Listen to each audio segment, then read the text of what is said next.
Page number 278, recording number 67. Tripura Devi కథగా చెప్పుకుంటూ ఉన్నాము. హేమాంగదుడు వసుమంతుడికి ఇంకా కూడా ఉత్తమ జ్ఞానుల గురించి చెప్తూ ఉన్నాడన్నమాట. ఉత్తమ జ్ఞానులకు ఆత్మానుసంధానము ఎప్పుడూ ఉండును. ఆత్మతో కంటిన్యూస్గా కలిసి ఉంటారు వాళ్ళు.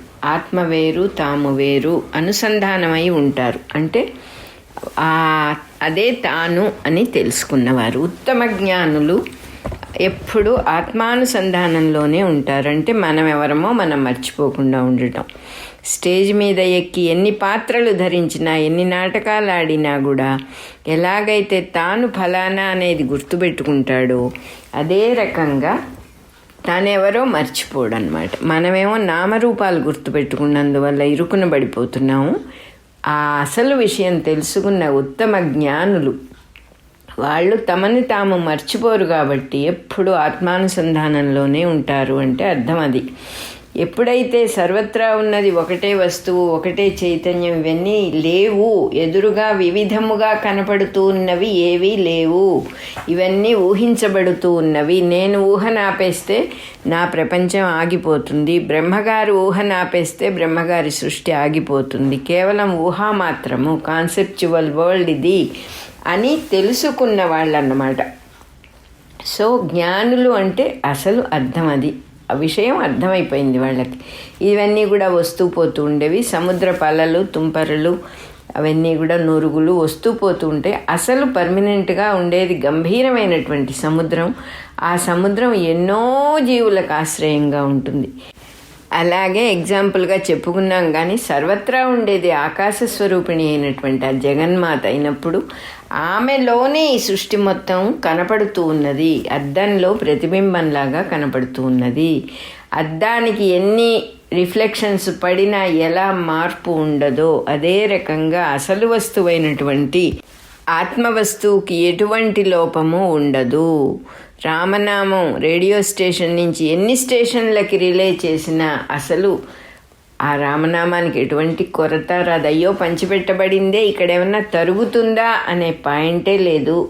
అందుకని చెప్తూ ఉన్నారు ఇక్కడ ఉత్తమ జ్ఞానులకు ఆత్మానుసంధానం ఎప్పుడూ ఉంటుంది కాబట్టి వాళ్ళ కర్మఫలము ఎప్పుడో జరిగిపోయిన దానిలాగా తోస్తూ ఉంటుంది. కానీ అప్పుడు జరుగుతూ ఉంది, అమ్మో ఇంత కష్టం వచ్చిందే, అమ్మో ఆహా ఇంత సుఖం వచ్చిందే అనేది అప్పుడు జరుగుతూ ఉన్నప్పుడు కూడా వాళ్ళకి దుఃఖాన్ని కానీ సుఖాన్ని కానీ కలగచేది. ఏమిటి ఉపయోగం? అన్నీ తెలుసుకున్నాడు. సర్వత్రా అమ్మవారే ఉన్నది, వేరే వస్తువే లేదు. ఇదంతా ఈ కనపడేదంతా కూడా ఒక ఊహ అని తెలుసుకున్నందువల్ల ఏమిటి ఉపయోగం? మనకి వాళ్ళకి ఏమిటి తేడా అంటే అట్లా తెలుసుకున్నటువంటి వాడు ఇది కళ అని తెలిసినప్పుడు కళకి స్పందించం మనం. ఇది కళ అంటాం. ఎవరో నిద్ర లేచి పెద్ద స్టోరీ చెప్తారు మనకి. రాత్రి వాళ్ళకు వచ్చిన కళ పెద్ద యుద్ధం వచ్చిందిట, పోట్లాడారుట, దెబ్బలు తగిలినాయిట, కొంతమంది చనిపోయారుట, కొంతమంది ఏమో సడన్గా కొత్త వాళ్ళు ఎవరో పుట్టారుట. ఇవన్నీ వింటాం. ఎక్కడ జరిగింది, ఏమిటిది, ఇదేమిటి చెబుతున్నామంటే రాత్రి కళ, కళ అనేసి నాలిక జారేస్తాం. కళేగా అంటాం. మరి తెలిసిన వాడికి ఈ ప్రపంచం అట్లాగే ఉంటుంది. ఉన్నదంతా ఆత్మవస్తువే, ఆ తల్లి ఒక్కతే ఉంది, ఇదంతా కళ, ఇదంతా ఊహ, ఇదంతా కూడా మాయ, మిథ్య అని తెలిసిన వాడి జీవితం ఎట్లా ఉంటుందంటే అప్పుడు జరుగుతూ ఉన్నా కూడా ఇది కష్టం నాకు జరిగింది అని అనుకోడు అన్నమాట. అనిపించదు అసలు. తెలిసిన వాడికి ఎందుకు అనిపిస్తుంది? అది కళ అని తెలిసినప్పుడు కళను గురించి ఎవరు సీరియస్గా తీసుకున్నా నెక్స్ట్ ఏం జరిగిందో చెప్పు, ఆ సమస్య నువ్వు ఎలా సాల్వ్ చేసావో చెప్పు అని అడుగుతామా? మనం అడగం కదా. అట్లాగే ఇక్కడ కర్మబంధం అనేది అసలు ఉండదు వాళ్ళకి. ఆ కర్మ ఫలం కూడా ఎప్పుడో జరిగిపోయిన దానిలాగా తోస్తూ ఉంటుంది. కానీ ఇప్పుడేదో జరుగుతూ ఉంది, అయ్యో ఇదే అదే ఏమీ అనిపించవుట. కాలిపోయిన తాడు ఎవరిని కట్టేయలేదు, అది మనకు కూడా తెలుసు. ఊరికే అలా పడి ఉంటుంది, కాలింది, కింద పడింది, కాలిన తాడు ఆకారం ఉంటుంది, ముట్టుకుంటే మసైపోతుంది. ఆ తాడుతో ఏ పని జరగదు. అట్లా ఉత్తమ జ్ఞానికి కర్మబంధం ఉండదుట. కాలిపోయిన తాడులాగా ఉంటుందిట. అంటే అది బంధించలేదు అని. ఇంకో ఎగ్జాంపుల్ కూడా ఇందా మనం చెప్పుకున్నట్టుగా చెబుతున్నారు. స్త్రీ వేషాన్ని వేసిన పురుషుడు నాటకంలో వాడి భర్త పోయాడు. పిల్లలు పోయారు, దానికి దుఃఖపడతాడు. పుత్రప్రాప్తి జరిగితే సంతోషిస్తాడు నాటకంలో, పుత్ర వియోగం జరిగితే దుఃఖిస్తాడు. కానీ తనెవరో మర్చిపోతాడా? నేను పురుషుణ్ణి స్త్రీ వేషం వేస్తున్నానని మర్చిపోతాడా వాడు అసలు? అదే రకంగా ఈ ఉత్తమ జ్ఞానికి యథార్థంగా దుఃఖం కానీ సుఖం కానీ ఏమీ కలగవు. సకల సంఘటనలు కూడా ఏం జరిగినా, ఎన్ని ఇన్సిడెంట్స్ జరిగినా అద్దంలో తోచే ప్రతిబింబంలాగా ఉంటుంది అతనికి. అలాగే చూస్తాడు, సినిమాలాగా చూస్తాడు. అందువల్ల అతడు సంతోషిస్తున్నట్టు కానీ దుఃఖపడుతున్నట్టు కానీ ఇంకొకళ్ళకి కనిపించినా కూడా అతనిలో ఏ వికారాలు ఏ మార్పులు ఉండవు అని చెప్పి చెప్తూ ఉన్నారు. ఎటువంటి అంతరంగంలో ఎట్లాంటి వికారాన్ని పొందడు. అందువల్ల అతడికి ప్రారబ్ధ కర్మ అనేది అసలు లేదు. కుందేటి కొమ్ముతో సమానం అంటున్నారు. అంటే కుందేటి కొమ్ము ఉండదు అని అందరికీ తెలుసు కదా, అట్లా ఉంది అని చెప్పడానికి కూడా వీల్లేనటువంటి స్థితిలో ఉంటుంది. ప్రారబ్ధ కర్మే లేదు అతనికి అని చెప్తూ ఉన్నారు. అజ్ఞానులకి ఏమో ఆత్మస్వరూపమే తెలియదు. కాబట్టి వాళ్ళు దేహాభిమానంతో జగత్తును నిజమే అనుకుంటూ సుఖ దుఃఖాలని పరిపూర్ణంగా అనుభవిస్తారు అని చెప్పేశారు ఇక్కడ. అజ్ఞాని అంటే ఎవరు? మనమందరం అజ్ఞానులమే. ఇదే నిజం అనుకుంటాం. ఇదే ప్రతి చిన్న విషయము చాలా సీరియస్గా తీసుకుంటాము. అయ్యో ఇలా అయిపోయింది, అయ్యో అలా అయిపోయింది అని మనం బాధలు పడుతూ ఉంటాం. అదే మన గురించే చెప్తూ ఉన్నారు ఇక్కడ. దేహాభిమానం వల్ల ఈ దేహమే నేను అనేది ఇక్కడ ఫస్ట్ పాయింట్. దేహంతోనే సమస్తమైన సుఖ దుఃఖాలు వస్తాయి అని కూడా మనం మర్చిపోతాం. దేహంతోనే అన్ని బంధుత్వాలు, దేహంతోనే అన్ని ప్రేమలు పగలు అన్నీ దేహంతో వచ్చినవే. సుఖం దుఃఖం సమస్తం ఈ దేహం నేను అనుకోవటం దగ్గర స్టార్ట్ అయింది. అది రిఫరెన్స్ పాయింట్ ఫస్ట్. అదేదో సినిమాలో చూపిస్తాడు, ఎవరు ఏది అడిగినా అయితే నాకేంటి అంటాడు. మన జీవితాలు అంతే, అయితే నాకేంటి లాభం అనే స్థితిలో ఉంటాం. అది పరమ అజ్ఞానము అని చెప్పేశారు ఇక్కడ. మందజ్ఞానుల గురించి చెబుతూ ఉన్నారు. మందజ్ఞానులకి ఆత్మ శుద్ధ చిన్మయమని, అసలు ఆత్మవస్తు అద్భుతమైంది అని, జగత్తు ఈ జరిగేదంతా, ఈ జగత్తుగా కనపడేదంతా అబద్ధము, అసత్యము, మిథ్య అని చక్కగా తెలుస్తుంది. దృఢముగా తెలియను అని చెప్పేశారు ఇక్కడ మందజ్ఞానులకు. అయినా కూడా ఆత్మసంధానము యొక్క అభ్యాసం, వాళ్ళు కంటిన్యూస్గా ఆత్మసంధానం చేస్తూ ఉండే వాళ్ళేమో ఉత్తమ జ్ఞానులు. ఈ మందజ్ఞానులకి అది కొంచెం తక్కువ ఉంటుంది. కంటిన్యూస్ ఆత్మసంధానంలే అలవాటు తక్కువ ఉన్నందువల్ల అవి పూర్వం ఉన్న వాసనలు మధ్యలో ముందుకు వస్తూ ఉంటాయి. ఆ ముందుకు వచ్చినప్పుడు ఏమవుతుందంటే దేహాభిమానం, జగత్తు నిజమేనేమో అన్నట్టు ఒక క్షణం అలా భ్రాంతి కూడా కలుగుతూ ఉంటుంది మందజ్ఞానులకి. మళ్ళా వెంటనే వాళ్ళు వెనక్కి వెళ్ళిపోతారు ఇలా. ఎందుకంటే వాళ్ళు కూడా జ్ఞానులే, వాళ్ళేం అజ్ఞానులు కాదు. కాకపోతే తేడాలు చూపిస్తూ ఉన్నారు ఇక్కడ. ఎలా ఉంటారు వాళ్ళు వెంటనే తెలుసుకుని మళ్ళీ అభ్యాసం చేసుకొని ఆత్మానుసంధానం చేసుకొని మళ్ళీ తెలుసుకుంటారట, ఈ జగత్తంతా అసత్యము, ఇది కరెక్ట్ కాదు, ఉన్నది ఆత్మవస్తువు ఒక్కటే అని తెలుసుకుని జగత్తు సత్యము అనే భ్రాంతిని తొలగించేసుకుంటారు వాళ్ళు. ఇక్కడ ఏ పాయింట్ చెబుతున్నారంటే ఒకసారి ఇలా ఒకసారి అలా వాళ్ళ జీవితంలో కూడా జరుగుతుంది. కానీ మనలాగా కాకుండా వాళ్ళకి ఆత్మజ్ఞాన వాసన అనేది ఈ భ్రాంతి వాసనని తొలగించేస్తుంది. భ్రాంతి జ్ఞానాన్ని బంధించలేదు, మధ్యలో తొంగి చూస్తుంది, కానీ మళ్ళీ ఆ సంస్కారాల్లోకి పడిపోడు. ఫాల్ లేదు మందజ్ఞానికి కూడా అని చెప్పేశారు ఇక్కడ. ఒకవేళ ఏదైనా మధ్యలో సుఖ దుఃఖాలు తొంగి చూసినా, జగత్తు సత్యమైన భావన ఒక క్షణం వచ్చినా మళ్ళీ వెనక్కి వెళ్ళిపోతాడు. జ్ఞాని మళ్ళా ఈ యథాపూర్వకంగా సంసారంలో పడటము, మందజ్ఞాని మళ్ళీ సంసారంలో పడటం అనే ప్రాసెసే లేదు. క్రమంగా బాగా సాధన చేసుకొని భ్రాంతి వాసనని తొలగించుకుంటూ ఆత్మజ్ఞానంలో బాగా నిలబడటం నేర్చుకుంటాడు అతను కూడా. జ్ఞానే అని చెప్పారు. మందజ్ఞాని అయిపోయింది. ఇప్పుడు మధ్యమ జ్ఞాని గురించి చెప్తూ ఉన్నారు. మధ్యమ జ్ఞానికి ఆత్మజ్ఞానం ఎప్పుడు విస్మృతము కాదు, అంటే మర్చిపోడు, అసలు క్వశ్చన్ లేదు. ఎప్పుడూ ఆత్మజ్ఞాన రసాస్వాదనలోనే ఉంటాడు అతను. బుద్ధిపూర్వకంగా అప్పుడప్పుడు కొని తెచ్చుకున్నట్టుగా వ్యవహారంలోకి దూకి మిథ్యాజ్ఞానాన్ని పిలిచి వ్యవహారం చేసుకున్నట్టుగా చేస్తాడట. వ్యవహారం జరుగుతూ ఉంటుంది అతనికి, అలా ఉంటుంది చూసే వాళ్ళకి. ఇది జ్ఞానయోగ సిద్ధుడి లక్షణం. అంటే అవసరమైనప్పుడు దాన్ని పిలుచుకోవటం, ఆ పని అవంగానే మళ్ళీ వెనక్కి పంపించేసేయటం మనకి చేతకాని పని జ్ఞానయోగ సిద్ధుడి లక్షణంట. ఇంకా సాధకుడి లక్షణాన్ని వినునైనా, సాధకుడు ఎంతగా సమాధిని అభ్యాసం చేస్తాడో వాడికి అంతగా ఆత్మజ్ఞానం దృఢంగా భాషిస్తూ ఉంటుంది. సమాధిని అభ్యాసం చేయటం అంటే ఏమిటి? మనకి నిసర్గదత్త మహారాజు గారు ఎగ్జాంపుల్ చెప్పినట్టుగా, నేను ఈ ప్రపంచానికి సంబంధించిన వాడిని కాదు, ఇది నిజం కాదు, అసలు వస్తువు అదే నేను అనే భావనని మళ్ళీ మళ్ళీ మళ్ళీ కొని తెచ్చుకుంటూ ఉంటాడు. లోపల మనస్సు లోపలికి దీన్ని ఆహ్వానిస్తాడు. మనం జగత్తులో ఉన్నటువంటి ఇంద్రియ విషయాల్ని మనం ఎలా కంటిన్యూస్గా ఆహ్వానిస్తూ ఉంటామో, ఉత్తమ సాధకుడు అలా కాకుండా ఆత్మ అనే దాన్ని అనుసంధానం చేసుకుంటూ సమాధిని ఎప్పుడూ పట్టుకునే ఉంటాడు. అంటే తనని తాను ప్రపంచంలోకి వదలడు. తానేమిటో తెలుసుకునే ప్రయత్నంలోనే నిరంతరంగా నేనిది కాదు నేనది అన్నట్టుగానే అభ్యాసం చేసుకుంటూ ఉంటాడు. అతను చేయగా అలవాటు ఎక్కువైపోయి పూర్తయిపోయి సిద్ధుడైపోతాడు. మిథ్యాజ్ఞానాన్ని అప్పుడప్పుడు అవసరానికి పీల్చి వాడుకుంటూ ఉంటాడు. అమ్మవారు మాయని వాడుకున్నట్టుగా అప్పుడప్పుడు పిలిచి ఏదో వ్యవహారం చేస్తున్న వాడిలాగా కనపడతాడు మనకి అని చెప్పి చెప్తూ ఉన్నారు. ఇంకా ఉత్తమ జ్ఞాని యందు సమాధికి వ్యవహారానికి కొంచెం కూడా భేదం లేదు. ఈ మధ్యమ జ్ఞానేమో వ్యవహారం చేసేటప్పుడు మిథ్యాజ్ఞానాన్ని పిలిచి వాడుకుంటూ ఉంటాడు. ఈ ఉత్తమ జ్ఞానికి అసలు వ్యవహారం అన్నా జగత్తన్న అంతా ఒకటే.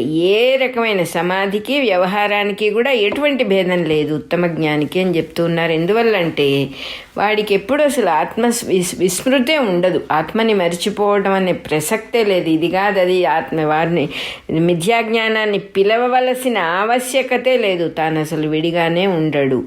అట్లాగైతే మరి మధ్యమ జ్ఞానికి ఉత్తమ జ్ఞానికి ఏమిటి భేదం అంటే, మధ్యమ జ్ఞానుల్లో సిద్ధుడు అప్పుడప్పుడు మిథ్యాజ్ఞానంతో వ్యవహరించినప్పుడు వాని ఆత్మజ్ఞానం ఎట్లా ఉంటుందంటే ఎండకు వాడిన పుష్పంలాగా పువ్వులాగా ఉంటుందిట. అంటే తేడా ఊరికే చెప్తూ ఉన్నారు.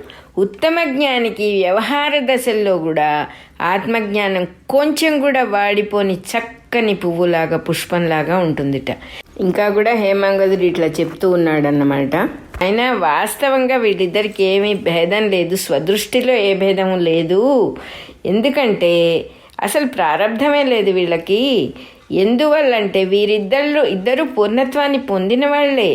వీళ్ళకు ఆత్మకన్యంగా ఏది కనపడదు అసలు. వీళ్ళిద్దరూ చేస్తూ ఉన్న పనులన్నీ కూడా ఇంద్రజాలికుడు చేస్తూ ఉన్నటువంటి మ్యాజిక్ ఇతరులకు ఎలా కనిపిస్తుందో అంతే తప్ప నిజానికి వాళ్ళకి ఎటువంటి తేడా లేదు. ఇతరులకు మాత్రమే వీళ్ళ ప్రవర్తనలో తేడా కనపడవచ్చు, కానీ యథార్థంగా తోచొచ్చు వీళ్ళ ప్రవర్తన. కానీ వాళ్ళ దృష్టిలో అదంతా కూడా మిథ్యే. నీకు ఇంకో సారభూతమైన రహస్యాన్ని చెబుతాను.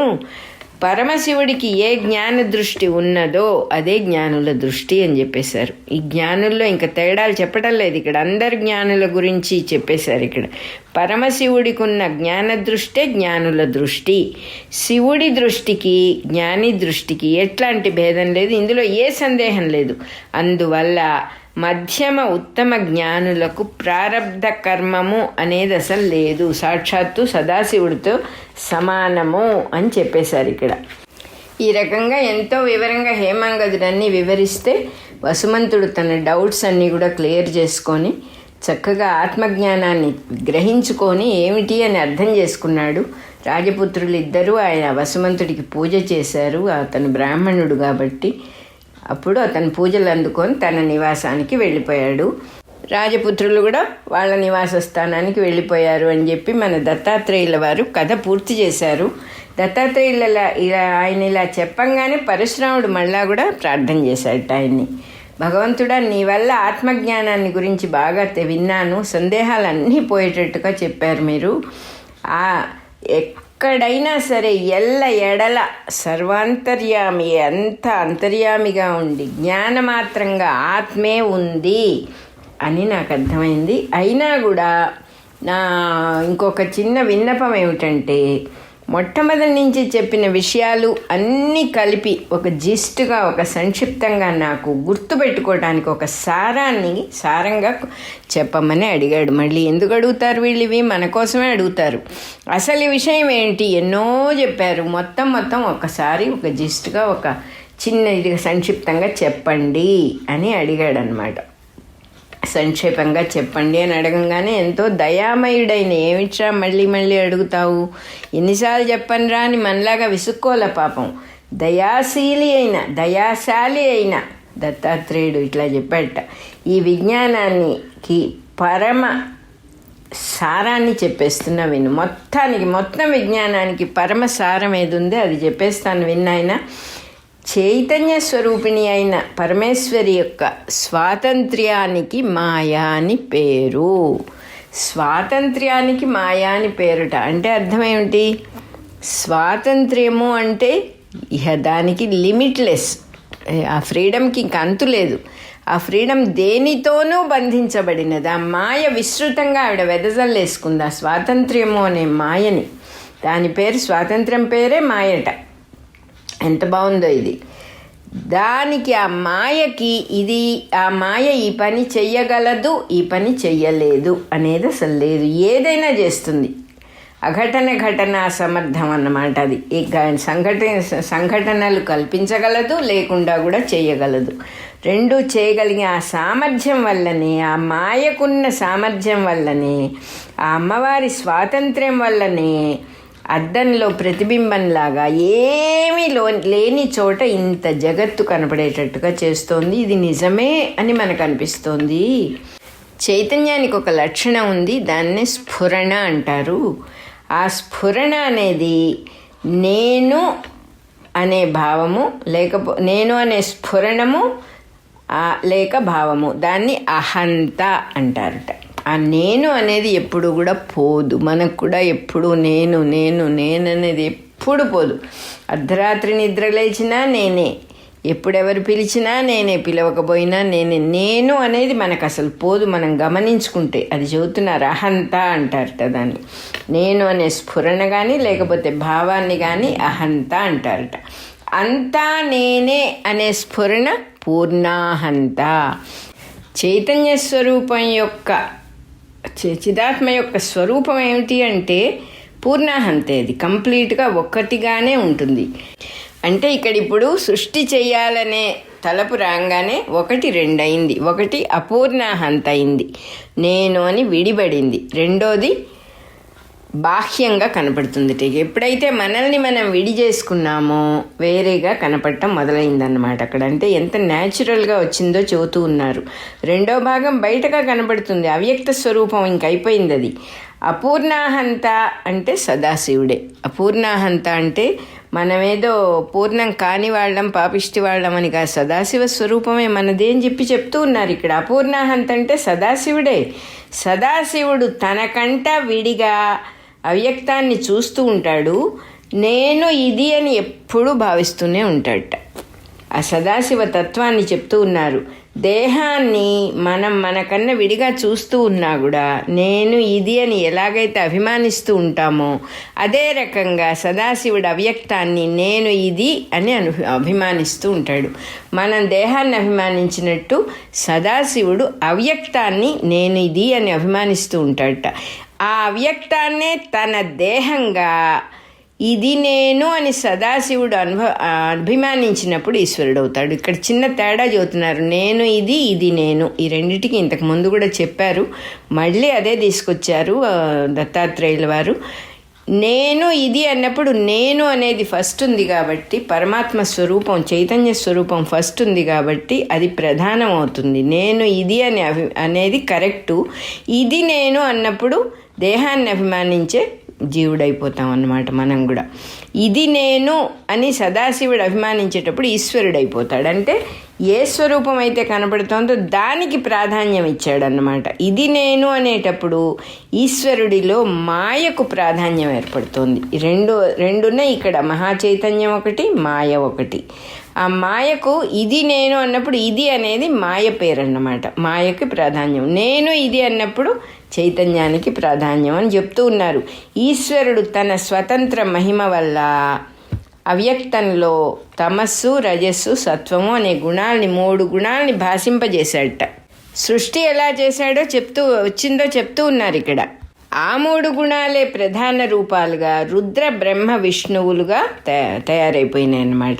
వారితో పాటు దృశ్యాలైన ఏమి దృశ్యములైన వెంట కనపడుతున్నాయి అనేక బ్రహ్మాండాలు. వాటిని చూసే జీవులు అందరూ కూడా వచ్చేసేసారు. ఈ బ్రహ్మాండాలు పుట్టడానికి, మెయింటైన్ అవ్వటానికి, సంహారానికి ఈ 3 బ్రహ్మలు అంటున్నారు. ఒకళ్ళు కాదు, 3 కాదు, 3 స్వరూపాలు సృష్టించి వాళ్ళు అనేక మంది ఉన్నారు, ఒకళ్ళు కాదు. ఎందుకంటే ఎన్ని రకాల సృష్టులు ఉన్నాయో ఎవరికీ తెలియదు, 3 సరిపోరు దీనికి. బ్రహ్మలు, విష్ణువులు, రుద్రులు ఎంతమందో ఏర్పడ్డారట. ఈ సృష్టి మొత్తాన్ని కూడా మెయింటైన్ చేయటానికి, పుట్టించడానికి, మెయింటైన్ చేయటానికి, లయం చేయటానికి ఎంతమందో బ్రహ్మలు, ఎంతమందో విష్ణువులు, ఎంతమందో రుద్రులు ఏర్పడ్డారు. మనం ఇంతకుముందు కూడా చెప్పుకున్నాం. డిజిగ్నేటరీ పోస్టులు ఇవన్నీ కూడా ఒకళ్ళ తర్వాత ఒకళ్ళు ఆ పోస్ట్లోకి వస్తారు. ఆ అధికారంలోకి వచ్చినప్పుడు వాళ్ళకి ఆ పేరు వస్తుంది. సప్త ఋషుల్లో కూడా అంతే. సప్త ఋషులు అనేది ఒక డిజిగ్నేషన్. దానికి వేరే వేరే వాళ్ళు మారుతూ ఉంటారు. అట్లాగే ఈ ఉద్యోగాల్లాగానే ఈ ఉద్యోగాల్లో కూడా ఎంతోమంది బ్రహ్మలు, ఎంతోమంది విష్ణువులు, ఎంతోమంది రుద్రులు ఏర్పడ్డారు అని చెప్తూ ఉన్నారు ఈ జగత్తునంతా పరిపాలించటానికి. అట్లాగే భార్గవ, జగత్తు సృష్టి విధానం ఇది నాయన. ఇదంతా కూడా అద్దంలో ప్రతిబింబంలాగానే ఉంది. ఆ విషయం నువ్వు మర్చిపోవద్దు. కేవలం భాషిస్తోంది కానీ పుట్టటం లేదు. అబ్బాయి ఎంత బాగుందో ఈ మాట. అంటే ఊరికే భాషిస్తున్నట్టుగా కనపడుతోంది కానీ ఇది పుట్టడం లేదు. అద్దంలో నేను పుట్టాను అని చెప్పలేం కదా. నా బొమ్మ ఇప్పుడు అద్దంలో కనపడుతోంది. అద్దంలో నేను పుట్టానని ఎట్లా చెప్తాను? అద్దంలో బొమ్మ ఊరికే భాషిస్తుంది అంతే. కళలో బొమ్మ భాషిస్తుంది అంతే. ఇళ్ళలో బొమ్మలు కూడా భాషిస్తున్నాయి అంతే తప్ప ఇవి నిజంగా పుట్టలేదు అని చెప్పేశారు ఇక్కడ. పుట్టని వాడి గురించి ఎంత బాధలు పడుతున్నాము, ఎన్ని ఆలోచనలు చేస్తున్నాము. ఇంతకుముందు కూడా చెప్పుకున్నట్టుగా గుర్తు నాకు యోగ వాసిష్టంలో ఒక చిన్న మాట చెబుతారు. నోరు లేని వాడికి చేతులు లేనివాడు నిప్పులేని పొయ్యి మీద అడుగులేని గిన్నెతో తెడ్డులేని గరిటెతో వంట చేసి నోరు లేని వాడికి పెట్టాడట. అదిటా మన జీవితం. అది ఎగ్జాంపుల్ చెప్పారు. మీరేం చేస్తున్నారంటే అడుగులేని గిన్నెతో వంట, నోరు లేని వాడికి భోజనం పెట్టడం. మీరేమిటంటే మీకు చేతులు లేవు, కాళ్ళు లేవు, గరిటెకి తెడ్డు లేదు, గరిటెకి కడ్డీ లేదు. అసలు ఏం వంట చేస్తావు? గరిటెనే పదార్థమే లేదు. అది మీ జీవితం అని చెప్పారు అందులో. అది గుర్తొచ్చింది నాకు ఇప్పుడు. ఏమీ లేదు ఇక్కడ, ఊరికే భాషిస్తుంది కానీ ఏమీ లేదు ఇక్కడ అని చెప్పేశారు. ఊరికే భాషిస్తున్నాయి కానీ పుట్టడం లేదు. ఈ జగత్తు విధానం ఇది. ఎంతగా భాషిస్తూ ఉన్నా కూడా అద్దంలాగా ఆధారంగా ఉన్న చైతన్యమూర్తి మాత్రం ఎప్పుడు మార్పు పొందకుండా పూర్ణాహంత స్వరూపంతోనే ఉంది. చిదాత్మలో ఎంత అనేకత్వం కనబడుతున్నా, ఎంతమంది కనబడుతూ ఉన్నా ఆ చైతన్య స్వరూపం మాత్రం అఖండంగానే ఉంటుంది. అలాగే చూసేవాడివి నువ్వు, నీ యందు అంతా అఖండంగానే ఉంటుంది. ఎన్ని కనపడినా నువ్వు ఒక్కడవే, దృశ్యం లేదు, దృక్కే ఉంది అని మళ్ళీ మళ్ళీ మళ్ళీ క్లియర్గా చెప్తూ ఉన్నారు. నేను అనే భావం నీ దేహంలో మొత్తం ఎట్లయితే వ్యాపించి ఉన్నదో, ఎక్కడ నేను లేదు, నీ దేహం మొత్తం నేనే కదా.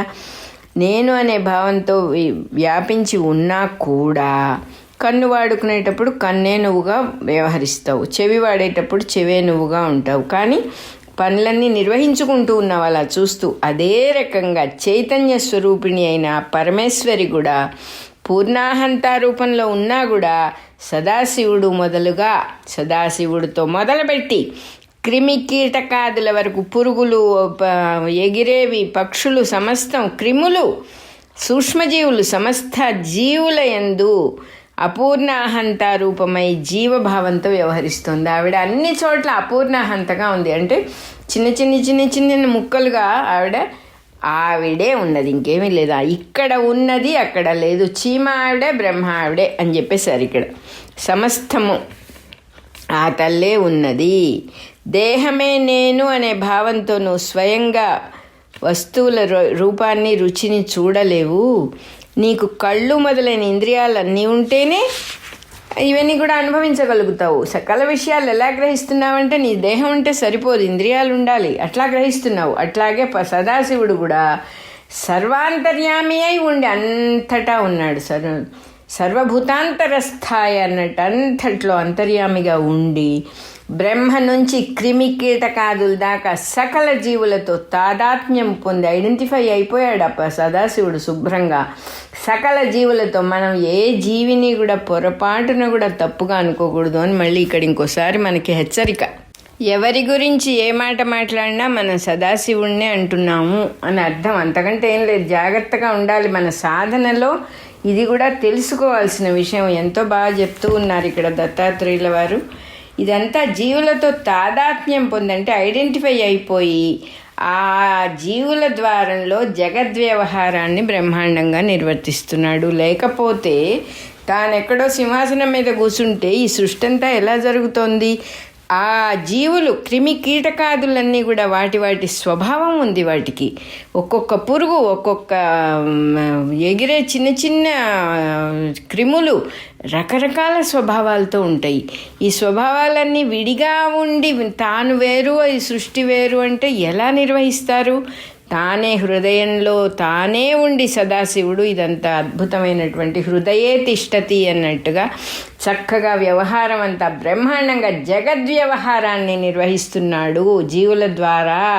తను ఐడెంటిఫై అయిపోయి ప్రతి జీవితో తను ఐడెంటిఫై అయినందువల్లనే ఈ జగత్తులో వ్యవహారం అంతా చక్కగా జరుగుతోంది అని చెప్పేశారు. ఇక్కడ జిస్టు చెప్పమన్నాడు కదా మనకి భార్గవరాముడు దత్తాత్రేయుల వారిని అడిగాడు కదా. ఆ జిస్టు అంతా మొత్తం సారాన్ని లాగి ఏమిటవుతుంది అనుకుంటున్నావు? ఈ సృష్టి మొత్తం ఆ సర్వేశ్వరుడే ఉన్నాడు, ఉండి తానే అన్ని జీవులతో ఐడెంటిఫై అయిపోయి ఈ సృష్టినంతా కూడా నడుపుతూ ఉన్నాడు. ఇక్కడ విడిగా ఏది వేరే వస్తువు అంటూ ఏమీ లేదు.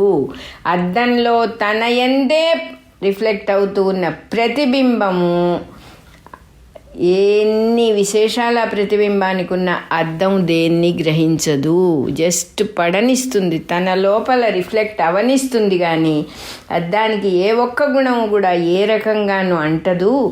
అట్లాగే శుద్ధము నిర్వికల్పము అయిన నీ స్వరూపం కూడా దేన్ని చూడటం లేదు నాయన, అది తెలుసుకో అని చెప్పారు ఇక్కడ.